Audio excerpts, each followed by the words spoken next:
My brother and sister-in-law trashed my house during a party. I cut them out forever, but now my dying grandma wants them at our last family barbecue. Hey, everyone, before I get into this story, I need to take a deep breath. Because honestly, even after all this time, it still hurts to talk about. I've always been the responsible one in my family. While my younger brother Jake was the life of the party, I was the one who worked hard, saved up, and bought my own house at 28. Nothing fancy, just a 3-bedroom ranch-style home with a backyard I poured my heart into. I built that deck myself, planted every single flower. It was my sanctuary. Jake is 3 years younger than me. Growing up, he was always the favorite. Charismatic, funny, could talk his way out of anything. Our parents thought the sun rose and set with him. Meanwhile, I was expected to be the mature one, the one who knew better. That dynamic never really changed, even when we became adults. Jake married Melissa 2 years ago. She's a social media influencer, or trying to be one, always posting these perfectly staged photos of their life together, always chasing followers and likes. Me? I'm a high school teacher. I grade papers on weekends and spend summers working on my house. Not exactly Instagram material. But here's the thing, I was happy with my quiet life. Until last summer, when everything fell apart. Our family has always operated around one unspoken rule. Jake gets away with everything. Always has, always will. When we were kids, he'd break something, and I'd get in trouble for not watching him closely enough. In high school, he'd come home drunk, and somehow it was my fault for not driving him home. This pattern continued into adulthood. My parents, especially my dad, they have this way of minimizing Jake's actions. Boys will be boys. He's just having fun. Don't be so uptight. Melissa fit right into this dynamic when she came along. She and Jake were the perfect couple in everyone's eyes. Young, fun, always doing something exciting. She has this way of charming our parents that's almost magical. One smile from her, and they forget everything else. I try to have a good relationship with them. I really did. I invited them over for dinners. I went to their housewarming. I even helped them move into their apartment when no one else showed up. But there's always this underlying tension, like they thought I was judging their lifestyle, and honestly, maybe part of me was. They never seemed to take anything seriously. Everything was content for Melissa's social media. Their wedding, holidays, even funerals, everything was a photo opportunity. My grandma, my dad's mom, she's the only one who ever really saw through all. Some people live for the camera, she'd tell me. You live for what's real. She's always been my rock, the one person in the family who understood me. But last summer, Jake and Melissa crossed a line that couldn't be uncrossed. It started with a text from Jake asking if they could use my house for a small gathering with some of Melissa's influencer friends. They wanted to film content in my backyard because apparently their apartment wasn't aesthetic enough. Against my better judgment, I agreed. I had a weekend conference anyway, so I wouldn't even be there. I left them a key under the mat and a list of house rules. No smoking inside. Keep the noise down after 10 p.m. for the neighbors, and please clean up before leaving. When I got home Sunday night, I nearly had a heart attack. My house was destroyed, and I mean completely trashed. The front door was wide open. Empty bottles and cups everywhere. Someone had spilled red wine all over my white couch. There were cigarette burns on my coffee table, my grandfather's table that I refinished myself. But the backyard, God, the backyard was worse. My carefully tended garden was trampled. Someone had broken the railing on my deck. There was vomit in my koi pond. All my fish were dead. And someone had taken my garden hose and left it running, flooding part of the yard and creating a muddy mess. I stood there in shock, my suitcase still in hand, try to process what I was seeing. That's when I noticed something else. Little white powder residues on my kitchen countertops. They hadn't just had alcohol at this party. I called Jake immediately. It went to voicemail. I called again and again.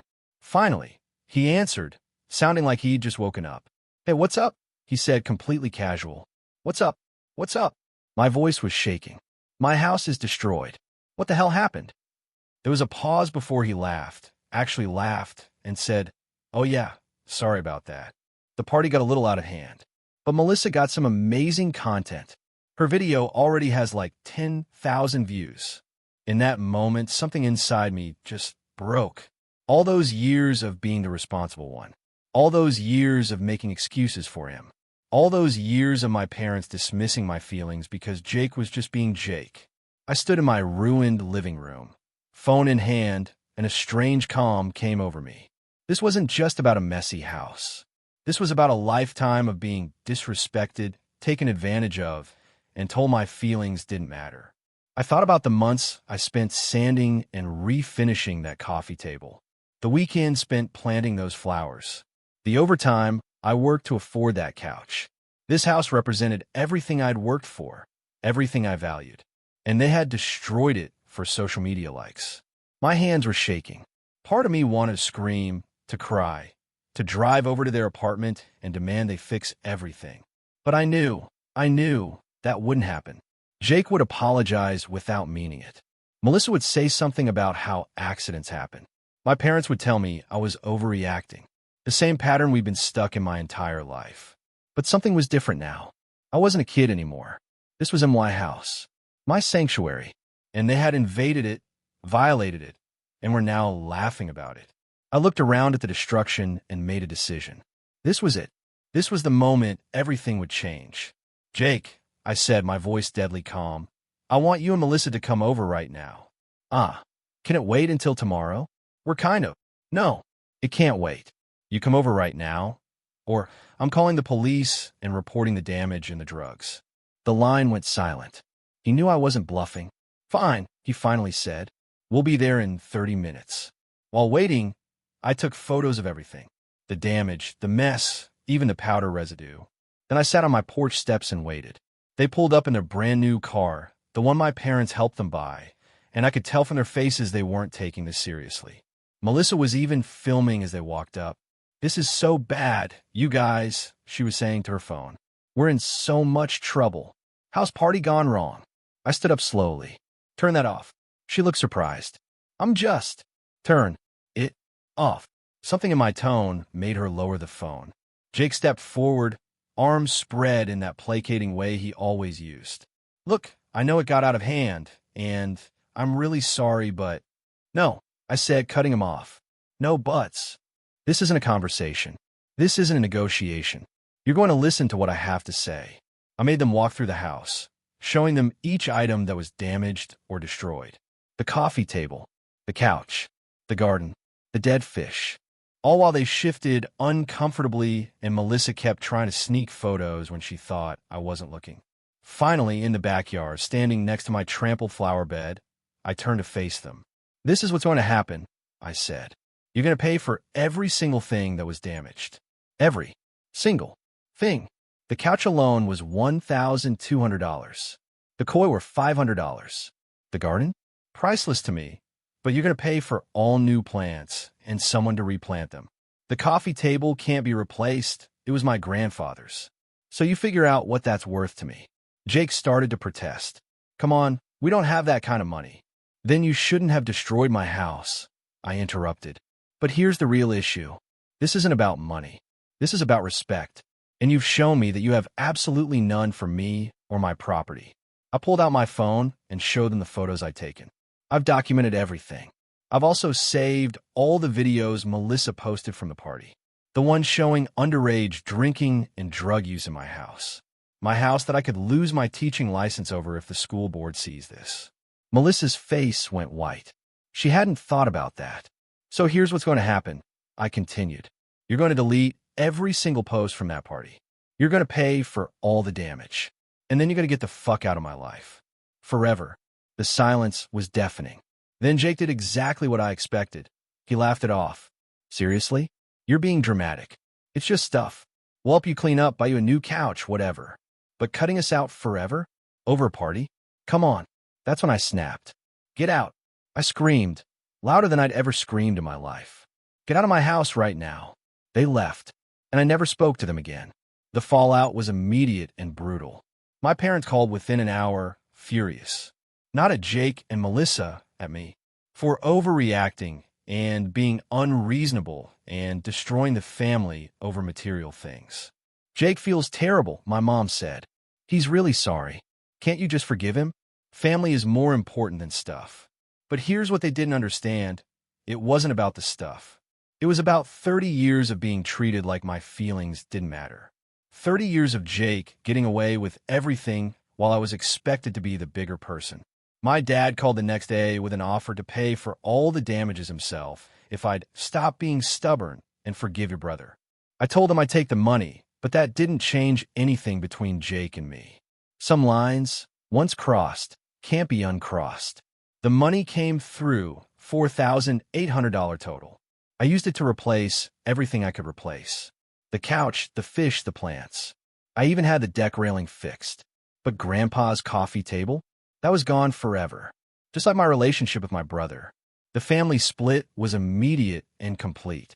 Jake and Melissa's side included my parents, most of my aunts and uncles, and even some family friends who thought I was being too harsh. My side included, well, mostly just me. And Grandma. When I told her what happened, she was quiet for a long moment. Then she said, "Some people think forgiveness means pretending something never happened.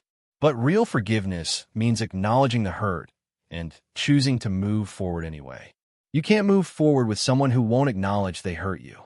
For 8 months, I had peace. My house was beautiful again. I was sleeping through the night. I'd even started dating someone, a fellow teacher who appreciated quiet evenings and home-cooked meals. Then Grandma got sick. Stage 4 pancreatic cancer. 6 months to live, maybe less.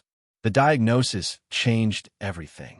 Suddenly, my parents were calling again, not to make amends, but to tell me I needed to be the bigger person for Grandma's sake. "She wants one last family barbecue," my mom said through tears. "Everyone together like the old days. Please, for her.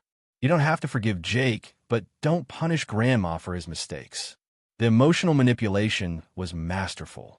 Make it about Grandma. Make me the bad guy if I refused. But here's the thing. I talked to Grandma directly, and she told me something that broke my heart. "I do want everyone there," she said softly. "But not because I think you should forgive Jake. I want everyone there so I can tell them exactly what I think of how they've treated you all these years. I want to set the record straight before I go. My dying grandmother wanted to fight my battles for me. At 85 years old, facing death, she was still trying to protect me from our family's dysfunction. That's when I realized the mic drop moment wasn't over. There was one more card to play. I called my parents and told them I'd come to the barbecue, and that Jake and Melissa could come too. But I had conditions. First, I said, Jake apologizes publicly in front of everyone for what he did to my house. A real apology, not some half-hearted sorry you were offended bullshit. Second, he pays me back the $4,800 that Dad fronted him. And third, after Grandma's barbecue, our relationship goes back to exactly what it's been for the past 8 months. Nothing. My parents agreed, probably thinking they could manipulate the situation once we were all together. They were wrong. The barbecue was 3 weeks later. Extended family, family friends, all the people who had taken Jake's side or stayed neutral in our feud. Grandma sat in her favorite lawn chair, thin and frail, but sharp as ever. Jake showed up with a check and a prepared speech. He stood up in front of everyone and apologized for letting the party get out of hand and for any damage that might have occurred. Even his apology was weak. Might have occurred, like there was some doubt about whether my house had been destroyed. But I didn't interrupt. I let him finish his performative apology, watched him hand over the check, and listened to the scattered applause from relatives who thought this resolved everything. Then I stood up. "Thank you for the apology, Jake," I said calmly. "And thank you for finally paying back the money Dad loaned you to cover the damages. Now I'd like to say something." The backyard went quiet. My parents looked nervous. I want everyone here to understand something. Jake didn't just let a party get out of hand. He and Melissa brought strangers into my home while I was away, allowed them to do drugs on my kitchen counter, let them destroy furniture that belonged to my grandfather, and killed my pet fish. When I called upset about it, Jake laughed and told me how many views Melissa got on social media from filming in my ruined house. The silence was deafening. Some people were looking at Jake with expressions I'd never seen before: disappointment, disgust. But here's what really matters, I continued. For 8 months, I've been told by people in this very backyard that I'm destroying the family, that I'm being stubborn and petty, that I should forgive and forget because family is more important than stuff. I looked around at all their faces, but not one person, not one, has ever told Jake that he was wrong. Not one person has ever suggested that maybe he should make a real effort to repair what he broke. Instead, I've been pressured to accept a non-apology and pretend nothing happened. My voice was getting stronger. So yes, I accept Jake's apology today, and I accept his payment. But I want everyone here to understand that this doesn't fix our relationship. You can't unbreak trust with a check and a speech. Then I looked directly at Jake. I forgive you, I said. I forgive you for trashing my house. I forgive you for laughing about it. I forgive you for never taking responsibility. I forgive you for all of it. But forgiveness doesn't mean I have to let you back into my life. Some things, once broken, stay broken. I sat back down. The backyard was completely silent except for the sound of someone's beer can opening. Then Grandma spoke up from her chair. Good for you, she said, her voice weak but clear.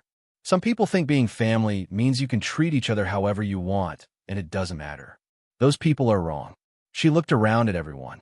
I'm dying, she said bluntly. And I've watched this family enable Jake's behavior for 30 years while expecting his brother to just take it. Well, I'm done pretending that's okay. Some of you should be ashamed of yourselves. The barbecue ended pretty quickly after that.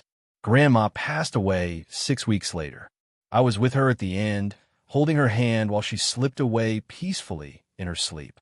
At the funeral, Jake tried to approach me during the reception. I saw him coming and simply walked away. He didn't follow. That was 2 years ago now. My parents and I have a cordial but distant relationship. We exchange Christmas cards and birthday texts, but the warmth is gone. They chose to protect Jake's feelings over acknowledging mine, and that's a wound that doesn't heal easily.